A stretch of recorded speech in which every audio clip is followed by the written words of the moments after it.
What's up, YouTube? Welcome to the channel. My name is Mike Andrade, man. Today is another beautiful day up here in Lake Erin, California. Today, by the way, is Monday, May 22nd, 2023. We're just a few more weeks away from entering the official midpoint of the year, 2023.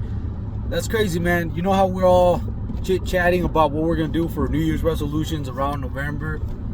Starting October, November, and December, man. It's funny how we are quick to make all these promises that we're gonna do and commit to, but yet we never do, man. It's hard. Commitment is hard. It's easier to live the easy life, but just know this: if you live an easy life, life's gonna be hard. If you live a hard life, life's gonna be easy, man. You're gonna establish that warrior mentality, that athletic mentality, that competitive mentality. That's what all of life is about. Is competing. But who do you compete against?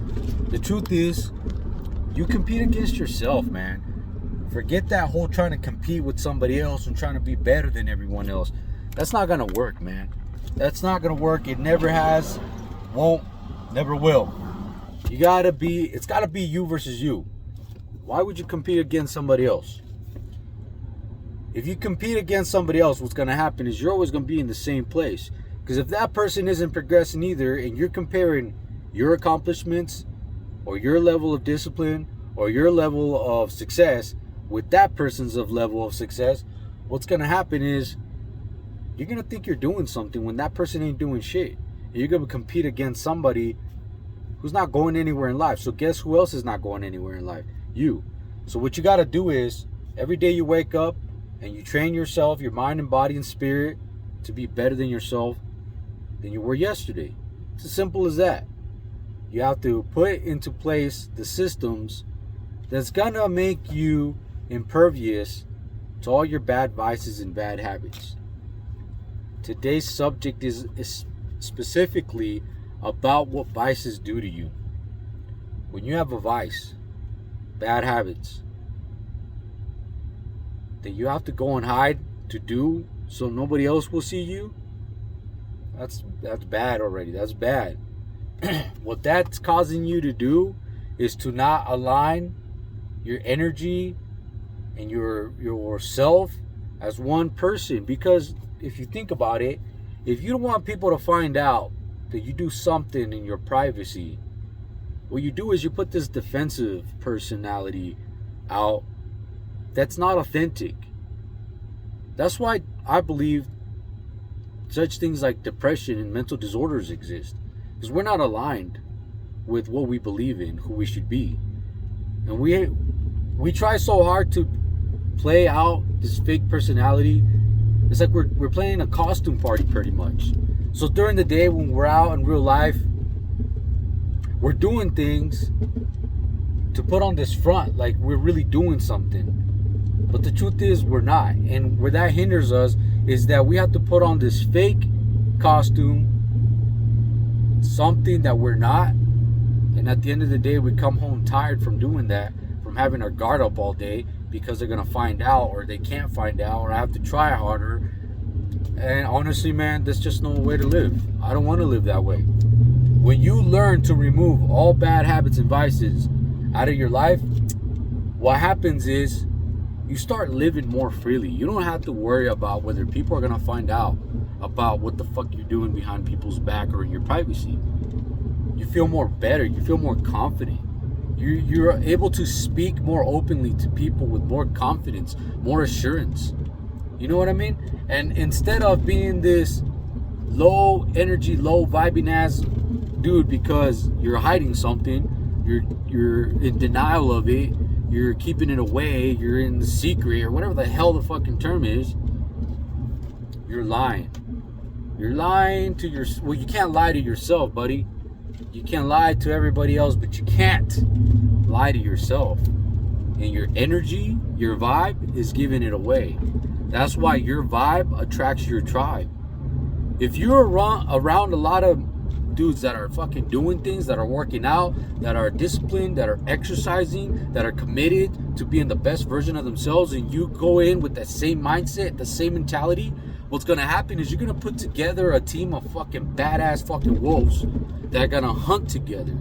And when you put a team together like that, what happens is you have more accountability between you and all those homies. That's why it's important to hold yourself accountable.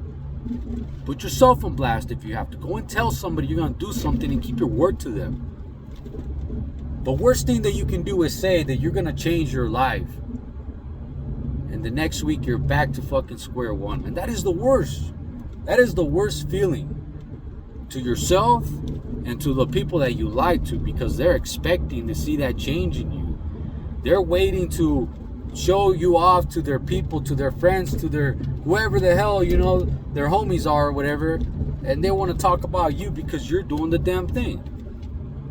But if you're not going to commit to your word, you're lying to them. You're lying to them. Fuck yourself, you're lying to them. And that right there takes away your validation. You are who you say you are, man. You can't even keep your word to yourself. You can't even keep your word to your own people, to your wife, to your significant other, to your kids, to your brothers, to your family, to everybody around you, man. And that's one pathetic way to live. Do yourself a favor. Remove all these bad habits and vices. Replace them with positive habits.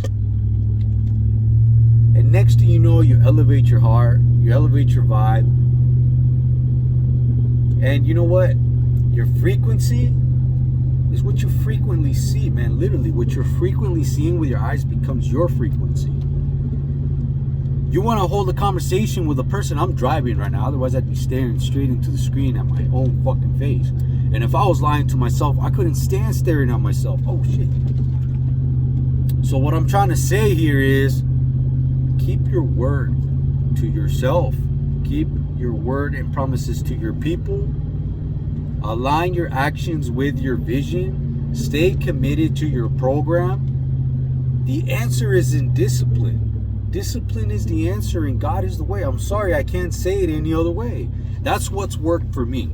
If you don't believe in God, whoever your God is, then that sucks for you, man. You're going to continue going around in circles in that little hamster wheel, going smashing really fast, but going nowhere.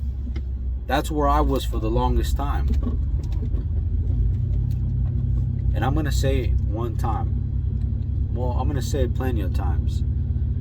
The first person to come give us an example of the blueprint of discipline working was Jesus Christ.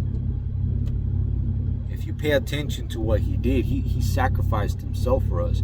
God had to find a way to come in a human form to experience what we experience as humans. So he's not a selfish God himself. He came and he put himself in our shoes so he could feel what we feel. He was crucified for us. He paid the ultimate price. We can't sit here and point at God and say, oh, well, you're a bully. You know, you do this and you do that. You don't understand what we're going through because you're God. Wrong. Our Heavenly Father came to this earth as Jesus Christ.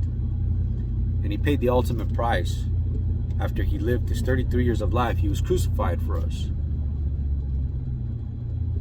He was crucified and he died. But he arose on the third day. He resurrected on the third day. He went back up to heaven in body and spirit. You know what I'm saying? He defeated death. We haven't defeated death yet. But if we follow this blueprint at the end of our lives, and we stay committed, and we stay disciplined, and we self-master ourselves, the 10 Commandments, that's all it is just trying to teach us discipline. If we correct our thoughts by making sure we correct our actions, and we have a set of rules of what we live by, then we have a higher chance at discipline. And we have a big chance at self-mastery, which equals a successful life. You think about all these athletes, top millionaire paid athletes. Think about that. They're paid this much amount of money for one reason, because they're disciplined. They stay committed. They stay focused and they stay driven. And they didn't stop. And even once they make it to the top, a lot of these athletes don't stop. They keep going. Because they've unlocked the biggest blessing in the world. When you exercise and you stay fit and you stay hydrated, you drink your water on an everyday basis, you stay hydrated and you take care of your mind and body, supplementing with the right amount of macros and proteins and all the vitamins that you need, and you exercise every day in the morning, you're gonna feel so good every day that you're not gonna stop. I stopped drinking because of this, because of my workouts. I would work out on a Friday night, on a Friday morning, and I'd go jog on a Friday afternoon. I didn't feel like going and drinking. Why would I fix what's not broken? If I felt so fucking amazing, I was elevating so high, my frequency was so high up in the air, and I was feeling so good, why would I go kill that with alcohol and junk food and drugs and all that bullshit when I'm already feeling maximum level of everything positive in my life? And when you self-master, when you acquire self-mastery and you acquire discipline, what you don't realize is that you start getting closer towards your vision of what you had dreamed of. It's coming to you closer and closer. Test it out. I'm going to be here. I'm going to keep showing you how to do this. I'm not done yet. I'm barely started. This message is still immature. It's still premature or whatever, but it's going to get better. You stay tuned and listen. You'll see. There's more to come. Let's do this. Come on.